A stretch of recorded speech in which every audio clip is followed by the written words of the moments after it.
Sino kaya ang bida sa Pinoy version ng Mexican telenovela na Rosalinda? Ayan o. Chika Minute! May napili ng bida para sa Pinoy adaptation ng Mexican telenovela na Rosalinda. Kilalanin ang Pinay Rosalinda sa chika ni Aubrey Carampel.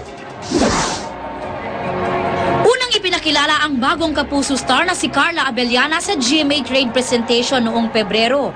Kanina, formal na ang pagiging kapuso ni Carla sa pagpirma niya ng exclusive contract sa Kapuso Network.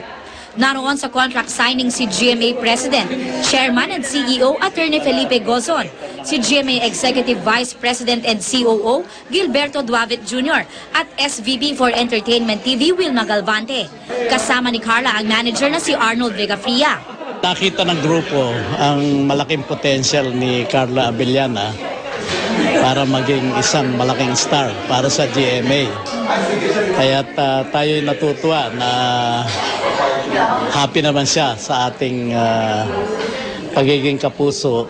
Well, mula pa sa pagpapanood natin ng mga casting tapes, maliwanag na maliwanag ang potensyal ni Carla. So, we're very pleased and very happy na siya ay isang kapuso ngayon. Ang 21-year-old psychology graduate ay nagsimula bilang commercial model. Nagtrabaho rin bilang preschool teacher.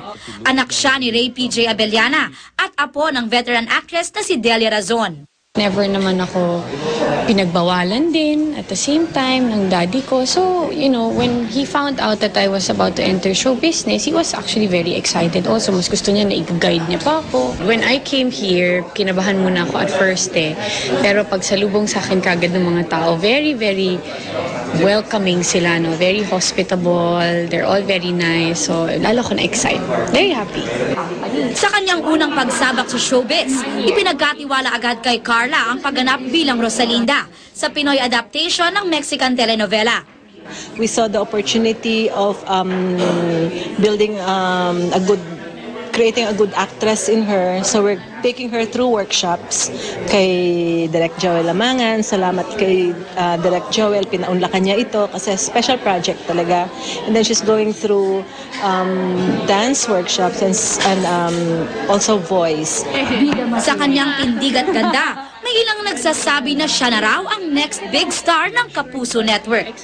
I do not want to expect it to be that way. I don't want to expect it to turn out that way. But if it's going to turn out that way, then my gosh, siguro that's going to be a dream come true for me. Napakalaking achievement nun and napakalaking honor nun for me.